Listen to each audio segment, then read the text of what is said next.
Astro vastu predictions 2024। Astro vastu predictions हैं क्या, उसको समझने के लिए पहले हमें एस्ट्रो वास्तु को समझना पड़ेगा। अब एस्ट्रो और वास्तु, एस्ट्रोलॉजी और वास्तु से मिल के बना है, दोनों को कंबाइंड करके बनाया गया है।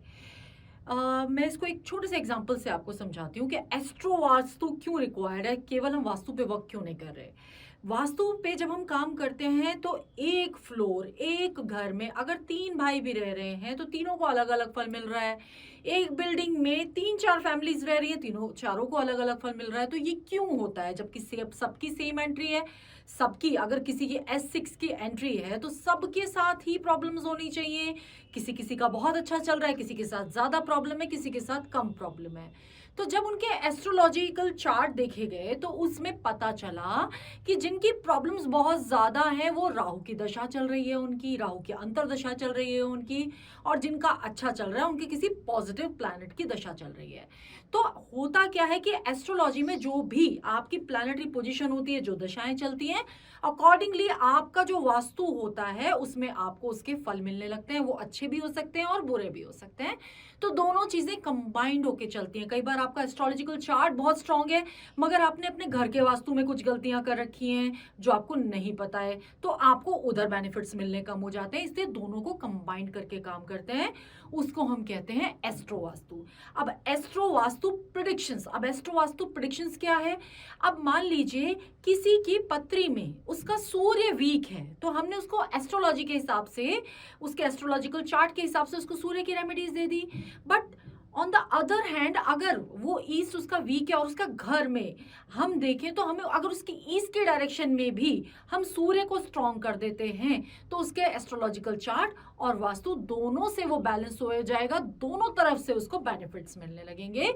तो यही हम लेके आ रहे हैं। अब प्रेडिक्शंस में क्या है कि अब जैसे 2024 आ रहा है, 2024 में हर एक राशि, मेष राशि, कुंभ राशि, सारी राशियों के लिए हम अलग अलग उनको कौन सी दिशाओं पे ध्यान देने की जरूरत है। क्योंकि आपके जब हम 12 घर की बात करते हैं, जो कि आपको स्क्रीन पे दिख रहा है, जब हम 12 घर की बात करते हैं तो हर एक घर में एक डायरेक्शन भी होती है। तो वो कौन सा घर आपका इस साल में वीक हो रहा है, कहाँ आपको ध्यान देने की जरूरत है, तो हम उस डायरेक्शन पे बात करेंगे। और कौन से घर से आप बेनिफिट ले सकते हो उसके लिए हम उसकी डायरेक्शन की बात करेंगे कि वहां पर आप कुछ ऐसी रेमेडीज करो जिससे आपको बेनिफिट मिलेंगे, आपके एस्ट्रोलॉजिकल चार्ट में भी और आपके वास्तु में भी। नमस्कार दोस्तों, मैं ईशा गोयल, एस्ट्रो वास्तु एक्सपर्ट, आपके लिए लेके आई हूँ 2024 की prediction as per astro vastu. तो सबसे पहले तो आप सबको नववर्ष की बहुत बहुत शुभकामनाएं। नया साल आपके लिए मंगलमय हो, बहुत सारी अपॉर्चुनिटीज लेके आए और बहुत सारी खुशियां लेके आए। तो अब हम स्टार्ट करते हैं हमारी एस्ट्रो वास्तु सीरीज। तो एस्ट्रो वास्तु सीरीज क्या है, हम इसमें जो बात करेंगे हमारी, आपको कुछ नहीं करना, आपकी पत्री का D1 चार्ट या आपकी लगन कुंडली इस तरह का एक आपका बना हुआ होगा, वो आपको लेना है। और उसमें 12 घर होते हैं, अगर आप काउंट करोगे तो 12 घर होते हैं, 1 से स्टार्ट करके 12 तक होता है। तो इन 12 घरों में सबसे पहले वाला घर, जो मैं आपको समझाने के लिए मैंने हाईलाइट किया हुआ है कि जो पहला घर है उसमें जो राशि, जो नंबर लिखा हुआ है वो आपको सिर्फ फॉलो करना है। जैसे 1 नंबर अगर यहाँ लिखा हुआ है तो मैं आपको बताऊंगी 1 नंबर राशि मेष या एरीज, उसको आप फॉलो करोगे। तो ऐसे ही जब इसमें चेंज हो जाएगा तो आपका, जैसे आपका अगर 1 नंबर, इसके बाद यदि 2 नंबर आ जाता है तो वो आपका वृषभ हो जाएगा। इस तरह से ये चेंज होते चले जाएंगे, तो आपको अकॉर्डिंगली अपनी राशि फॉलो कर लेनी है। तो अब इसमें क्या है कि एक ये बहुत बड़ी लोगों को एक क्वेरी हो सकती है कि हम घर में तो 4-5 लोग रहते हैं मगर हमें किसका एस्ट्रो वास्तु चेक करना है, किसकी पत्री के अकॉर्डिंग ये रेमेडीज फॉलो करनी है। तो घर का, जिनके नाम से घर हो या जो घर का हेड ऑफ द फैमिली हो, उनके नाम से ये रेमेडीज आपको फॉलो करनी है, जो मैं आपको बताऊंगी। एस्ट्रो वास्तु की सीरीज में नेक्स्ट हमारी राशि है धनु, सेजिटेरियस। तो जब हम धनु राशि की बात करते हैं तो धनु आपके D1 चार्ट में पहले घर में अगर 9 नंबर लिखा हुआ है, जैसे कि मैंने हाईलाइट किया हुआ है, अगर D1 चार्ट में पहले घर में 9 लिखा हुआ है, आपके लगन में 9 लिखा हुआ है, तो हम उसको सेजिटेरियस या धनु राशि मान रहे हैं। जिससे कि आपके लिए प्रेडिक्शन इजी रहे, आपको ढूंढना ना पड़े मेरी कौन सी राशि है। कोई नाम के हिसाब से फॉलो करता है, तो कोई आपके चंद्र राशि के हिसाब से फॉलो करता है, कोई मंथ के हिसाब से फॉलो करता है, सब अलग अलग फॉलो करते हैं। तो इसलिए हमने इसको सिंपल रखने के लिए इसको लगन को हमने राशि मान के फॉलो किया है। तो धनु राशि की जब हम बात करते हैं, सजिटेरियस की बात करते हैं, तो ये होती है आपकी गुरु की राशि। अब जहां गुरु आ जाता है तो गुरु है तो नॉलेज भी है, तो बहुत नॉलेजेबल होते हैं ऐसे लोग, नॉलेज का पिटारा होता है इनके पास, अपडेटेड रहते हैं, अब अपने आप को अपग्रेड करते रहते हैं, न्यूज़ वगैरह बहुत सुनने के शौकीन होते हैं, आसपास क्या हो रहा है सब जानने के बहुत ज़्यादा शौकीन होते हैं, तो पूरा अपग्रेड रखते हैं खुद को। गाड़ियों के बहुत शौकीन होते हैं, बहुत केयरिंग होते हैं, और मेन जो चीज़ इनके बारे में देखी गई है कि बाहर से बहुत सख्त मगर अंदर से बहुत नर्म होते हैं। तो धनु राशि वालों के लिए मेरे पास एक टिप है, जब धनु की राशि है, गुरु की राशि है, तो आपके अगर आप कोई गुरुजी फॉलो करते हो तो उनकी पिक्चर आपके घर में ज़रूर होनी चाहिए। और अगर आप कोई गुरुजी नहीं भी फॉलो करते, किसी ईस्ट को मानते हैं, किसी भगवान को मानते हैं, कोई भी जो आपको जिनकी ब्लेसिंग्स चाहिए उनको आप गुरु मान के उनकी एक फोटो आपके घर में ज़रूर होनी चाहिए अपने बेनिफिट्स को बढ़ाने के लिए। तो अब हम बात कर लेते हैं हमारी एस्ट्रो वास्तु रेमेडीज के लिए, जो हम 2024 के लिए लेके आए हैं आपके एस्ट्रो चार्ट से, आपकी एस्ट्रो वास्तु रेमेडीज जो हम आपको डायरेक्शंस के हिसाब से बताएंगे। तो एस्ट्रो वास्तु रेमेडीज की जब हम बात कर रहे हैं तो कुछ डायरेक्शंस आपके लिए बेनिफिक होने वाली है और कुछ डायरेक्शंस ऐसी हैं जिनका आपको इस साल ध्यान रखना है उनसे, ताकि आपको परेशानी ना हो, आप उनको इक्वल रख सको, उनसे बेनिफिट्स क्रिएट कर सको। तो सबसे पहले धनु राशि वालों की अगर मैं बात करूं तो आपका राशि स्वामी खुद ही जाके 5वें घर में बैठा हुआ है। आपको अपने घर की ईस्ट की डायरेक्शन का बहुत ध्यान देना है इस टाइम, और ईस्ट की डायरेक्शन आपके लिए बहुत बेनिफिक होने वाली है।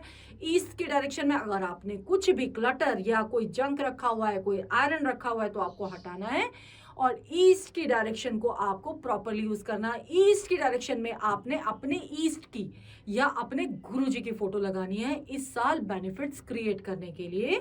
तो ईस्ट के डायरेक्शन को आप अपने गुरुजी इस साल जरूर लगाइए, फिर देखिए आपके लिए कितने बेनिफिट्स लेके आते हैं। इसके साथ ही हमारे साथ जो आती है आपकी वेस्ट की डायरेक्शन बेनिफिक है इस साल। तो वेस्ट की डायरेक्शन जब मेरी बेनिफिक है तो मैंने बार बार बोला है कि वेस्ट की डायरेक्शन गेंस की डायरेक्शंस है।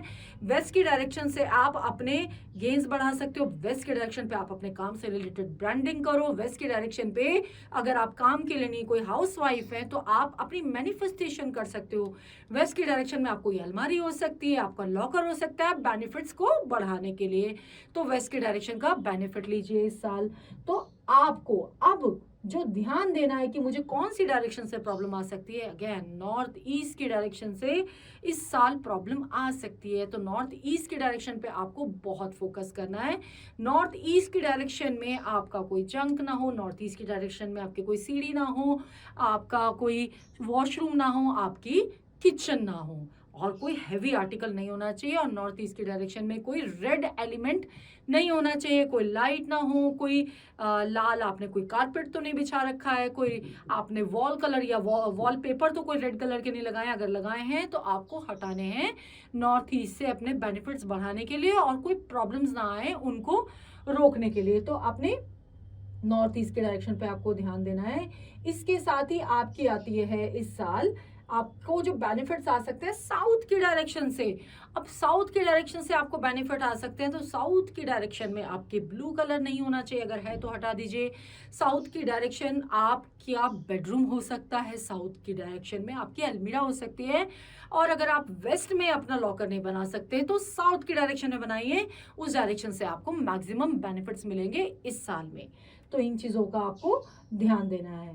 दूसरा, आपका ईस्ट की डायरेक्शन और ईस्ट की वॉल दोनों पे आपका फोकस होना चाहिए। ईस्ट की डायरेक्शन की जब मैं बात कर रही हूँ तो ईस्ट की डायरेक्शन आपका ईस्ट जोन है, वो एक ऐसा पूरा जोन है जो आपके घर का जो पूरा का पूरा खाली होना चाहिए या ओपन रहना चाहिए। विंडोज और दरवाजे हैं तो आपको मैक्सिमम ओपन करके रखनी चाहिए।